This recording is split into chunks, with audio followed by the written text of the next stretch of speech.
Hello, bienvenue sur ma chaîne YouTube, je suis Désirée. Aujourd'hui, je te donne des astuces pour réussir ton entretien Campus France. Je vais répondre aux questions que tu trouves généralement difficiles. Si tu veux savoir plus, regarde cette vidéo jusqu'à la fin, abonne-toi et laisse un pouce like.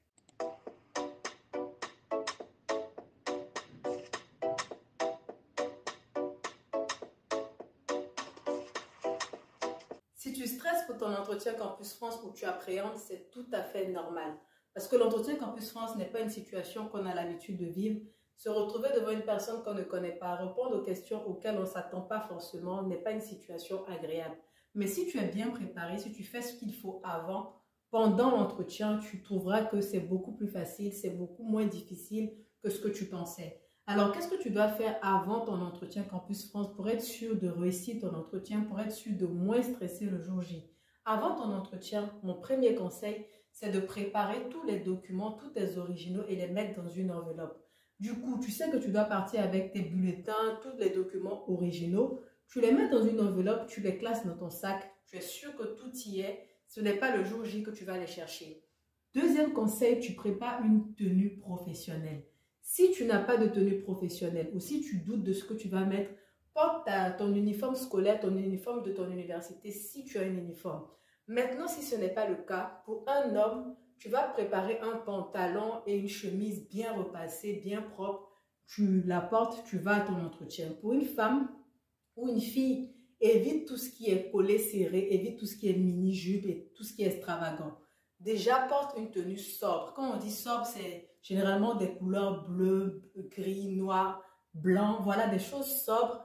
Une bonne tenue qui dépasse le genou. Si c'est une robe, qu'elle dépasse le genou. Si c'est une jupe, voilà, que ça dépasse le genou, mais pas qu'on voie au fait ta cuisse et tout ça. Si tu veux mettre des mèches ou une perruque, il faut que ça soit une perruque sobre. Pas de perruque jaune, pas de perruque verte. Je le dis parce qu'on voit maintenant des perruques bleues et tout. Donc vraiment, optez pour la sobriété. Allez à l'entretien de manière à ce qu'on ne vous reproche rien. Si vous préparez votre tenue, si vous préparez les originaux, maintenant, assurez-vous de connaître le chemin, le lieu de votre entretien. Ce n'est pas le jour J que vous allez vous perdre et dire que « excusez-moi monsieur, excusez-moi madame, je ne connaissais pas le trajet ». Non, si on vous donne l'adresse, essayez d'aller quelques jours avant, faire le chemin, c'est-à-dire vous prenez le taxi, vous partez si c'est à pied, pour voir en fait où se trouve le lieu. Comme ça, le jour J, vous n'allez pas vous perdre, vous allez arriver en avance et tout. Donc si c'est fait, maintenant ce que vous devez faire aussi, c'est que quelques jours avant l'entretien, il faut préparer l'entretien. Allez sur Internet, chercher les questions qu'on vous pose généralement et préparer en fait ces questions-là. Alors, on pose généralement les mêmes questions, mais ils veulent voir des réponses différentes.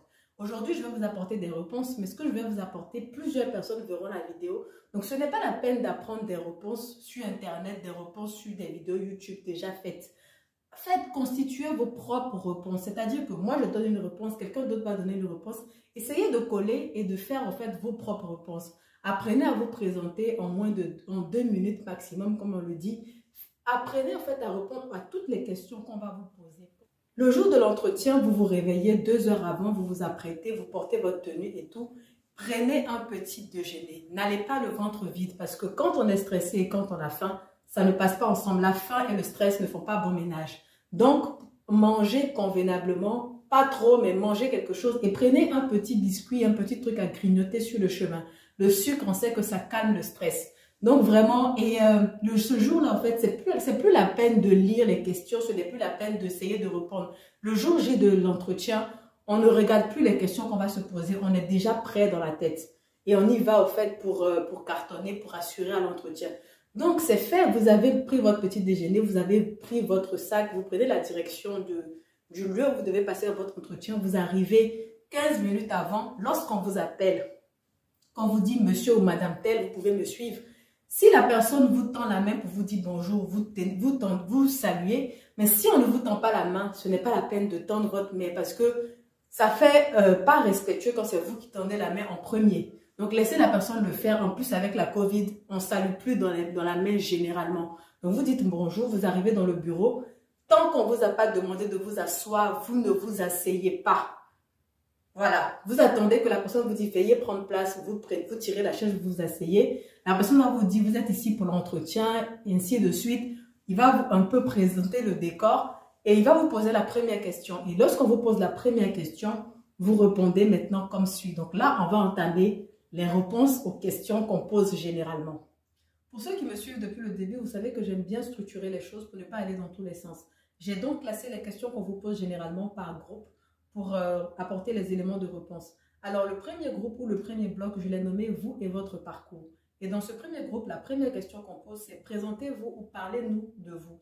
Lorsqu'on vous pose cette question, pour moi, il y a deux éléments de réponse.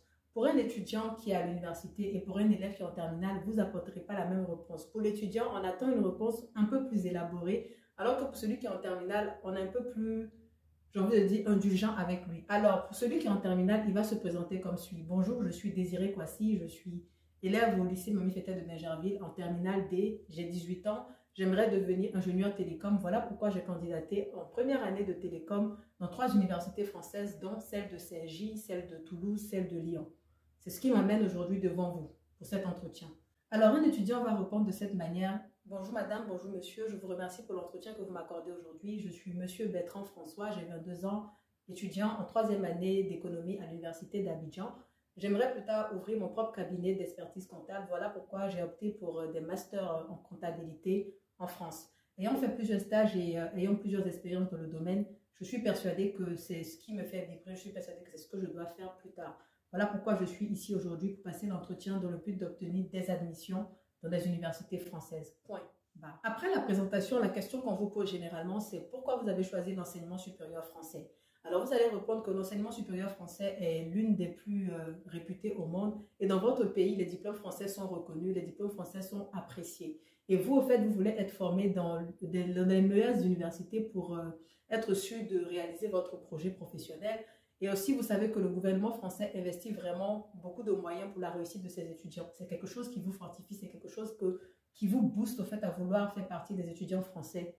La question qui suit dans ce bloc numéro 1, c'est pourquoi vous avez choisi ce parcours-là et pourquoi ces universités? Ou du moins, pourquoi vous avez choisi cette formation ou ces formations et pourquoi ces universités? Là, en fait, on vous parle de votre projet d'études et de votre projet professionnel. On pourra vous poser la question, quel est votre projet d'études, quel est votre projet professionnel? Mais si on vous pose la question, pourquoi vous avez choisi cette formation et pourquoi ces universités? C'est là qu'on parle du projet d'études et du projet professionnel. Alors, j'ai choisi, pour vous répondre, j'ai choisi de faire économie parce que je veux devenir banquier, ou j'ai choisi de faire 3 années de télécommunication pour devenir ingénieur télécom plus tard. Je veux faire un master en comptabilité, contrôle de gestion, car je veux ouvrir mon cabinet d'expertise comptable. Ou bien j'ai eu à faire un stage avec des experts comptables et ça m'a vraiment, j'ai tellement appris que j'aimerais me perfectionner dans ce domaine-là parce que je sens que j'ai les aptitudes nécessaires pour le faire. Point. Donc vous répondez à cette question de cette manière-là et la personne va entamer et va vous poser d'autres questions. Et la question qui va suivre, en fait, après ça, après votre formation, pourquoi la formation, on vous demandera, madame, monsieur, on voit que vous voulez faire l'économie, mais pourquoi vous avez eu, par exemple, 8 de moyenne en classe de seconde au 2e trimestre? Vous allez répondre, oui, c'est vrai, j'ai eu 8 de moyenne en mathématiques au 2e trimestre parce que je n'ai pas bien compris le cours sur les vecteurs, par exemple, et je n'ai pas eu le temps de me perfectionner et on a eu des devoirs et des interrogations, ce qui a fait que j'ai eu cette moyenne-là. Mais comme vous pouvez le voir, j'ai réussi à rebondir en ayant d'excellentes moyennes les trimestres d'après et les années d'après. Quand vous répondez comme ça, on voit que vous êtes un élève qui peut flancher, qui peut avoir de mauvaises moyennes, mais qui sait rebondir, qui sait au fait compenser le trou qu'il a creusé dans un trimestre, ainsi de suite. Donc, quand vous avez répondu à ces 4 questions-là, le bloc numéro 1 est terminé et on passe maintenant au bloc numéro 2. J'ai nommé le bloc numéro 2 ce que vous savez de l'université et de votre formation. La première question, c'est madame, monsieur, on voit que vous avez postulé dans telle formation. Pouvez-vous nous dire des matières que vous aurez à suivre dans cette formation-là? On veut voir si vous avez fait des recherches sur la formation. Donc, vous allez citer 3 matières. Par exemple, en économie, je sais que j'aurai à faire de la macroéconomie, microéconomie, commerce international. Voilà. Donc, vous citez quelques matières, 3 matières. Si vous connaissez plus, vous citez plus. On voit que vous savez les matières que vous aurez à faire. On peut vous dire, madame, vous avez choisi l'université dans telle ville, par exemple, à Toulouse. Pourquoi Toulouse et pas une autre ville? Parce que Toulouse est une ville estudiantine. Toulouse est une ville où il fait bon vivre. Toulouse est une ville où il y a un peu de chaleur, par exemple. J'aime l'architecture à Toulouse. J'ai de la famille à Toulouse. Ne dites pas que Toulouse est une ville moins chère. N'allez pas dire ça. Ne dites pas aussi que, je ne sais pas, mais évitez de dire que c'est une ville moins chère. Ne dites surtout pas le mot moins cher, là, barrez ça de votre tête. Donc, vous donnez des arguments comme ça. Et l'université de Toulouse est peut-être la 2e, la 3e plus grande université de France. Voilà pourquoi j'ai opté pour l'université de Toulouse. On vous posera aussi une autre question. Madame, monsieur, vous êtes en Master 1 actuellement. Pourquoi vous postulez pour une licence 3 en France? Ne stressez surtout pas. Répondez à cette question normalement. Dites au fait que oui, je suis en Master 1 actuellement, mais je ne suis pas sûre au fait que les diplômes que j'ai eus ici en Côte d'Ivoire ou dans mon pays d'origine soient reconnus à l'étranger. Et pour mettre toutes les chances de mon côté, je préfère au fait postuler en licence 3 pour recommencer, pour être sûr d'avoir le même niveau que les étudiants français.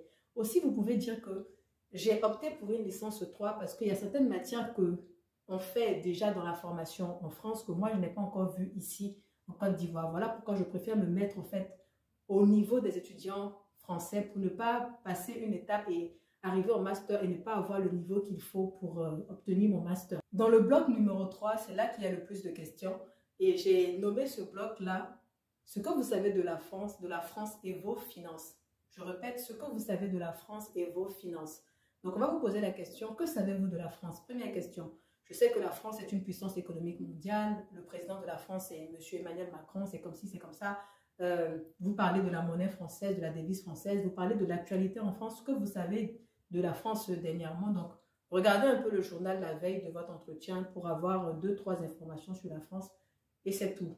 On vous demandera, monsieur, madame, est-ce que vous avez une idée du coût des études en France?